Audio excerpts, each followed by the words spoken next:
you're going to be back in Montreal very, very soon on the 3rd of February. Yeah, that's true. Playing with Ride. Yeah. You're going to be playing at the Corona Theatre. I don't think you've played there before. I don't think so. No, I don't think so. We just had a poll of people's favorite venues in Montreal, and that was like kind of in the top 2, I think. Oh, right, that's not too bad, is it? So it's a really cool venue. Nice. Like it's big, but it's not too big, and there's always a good vibe in there. Everybody in the room can see. It's one of those venues that you don't need to struggle to see. So, so touring with Ride, you have a bit of a history with Ride. Are you friends? Really are, yeah. I mean, it's kind of like, you know, I'm an admirer. You know, I've liked their work. I think they stopped playing for a while, but then, you know, I've watched Andy, you know, play with Oasis, and I like his solo stuff too. They're all really nice guys, and we played together. We did something called Daytripper in 1993. So it was Charlatans headline Blackpool, Ride headline Brighton, and it just felt like a really great thing. Me and Andy used to go to the Hacienda together quite a lot. He used to come to Manchester, and we'd go out, and you know, I had a flat in Salford, and he'd come and stay there, and we'd play records, and we just kind of agreed on a lot of the same things, you know, musically and stuff like that. So that was really nice to be able to do the Daytripper, and you know, there's always been talk of us doing it again. So I guess this is like the US version of Daytripper, but like you know, magnified by being like, you know, 15 to 18 dates. I can't even remember how many days there are, but you know, I'm gonna get into that when we fly. I'll start thinking, right, how many dates is it again? How long am I away? Yeah, I mean, I never really, you know, I mean, I'm obviously. For me, I like the idea of you know, promoting it when it first comes out, and then sort of like actually looking in my diary how long I'm going away for just before I go.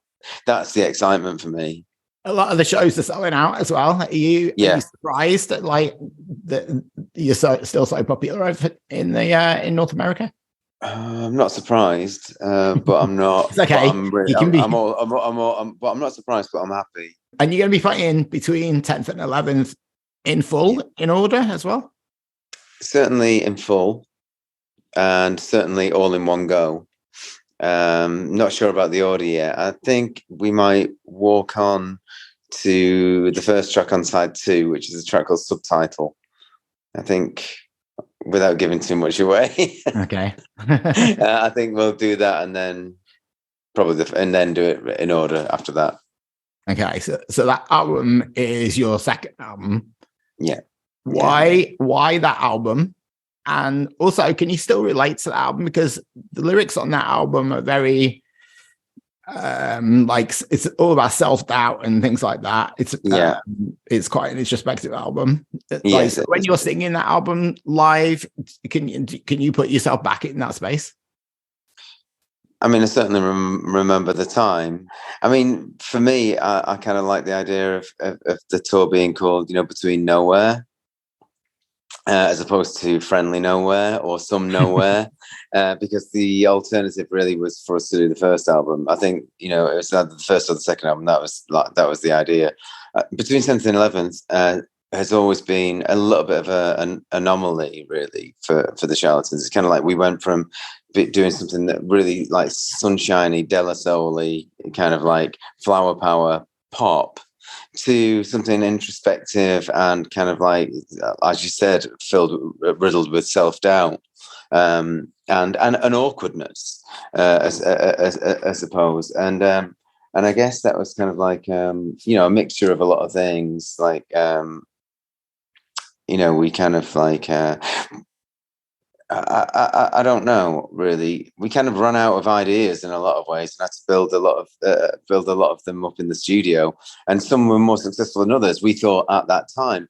But in hindsight, all this time later, playing them all in one go, as we have done once, it sounded phenomenal. And I do relate to lots of them because I feel like, I am full of confidence at times, and I have self-doubt other times. I think that's part of, I think, being an artist, or part of being someone who has sometimes a creative, sometimes someone who's very creative, someone who's sometimes like, sits back and probably self-criticizes too much. I don't know. So I can definitely see that. And I'm a Gemini as well, so it's kind of like off the flip side of the coin.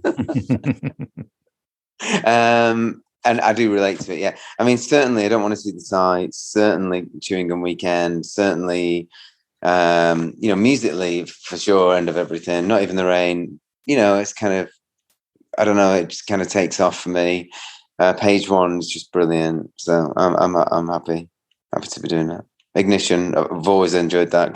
Can't be bothered. We've always sort of had that in and out of our set anyway through the years. And Weirdo, it's been a mainstay. Yeah, I'm looking forward to it. I'm going to be there, by the way. Oh, great! Yeah, I mean, yeah. Well, it's exciting. Okay, well, I'll see you in a few weeks when you get to Montreal. I'll get back to my job now, and yeah. And it's February the 3rd in Montreal. February 3rd, Montreal. All I'll say is make sure you bring a big coat. Yeah, I will do, actually. I've been told, the very first time I ever went to America, I went to New York and then to Toronto and North America. And I just thought, America, it's going to be boiling. And it was January and I didn't even have any socks. I just went over there, just like totally unprepared. And there's about 6 inches of snow everywhere. Yeah, well, it's kind of like that now. So right, yeah. So I'll be more prepared this time. All right. Thanks again, Tim. It's been a pleasure. Take care, mate. See you. Bye.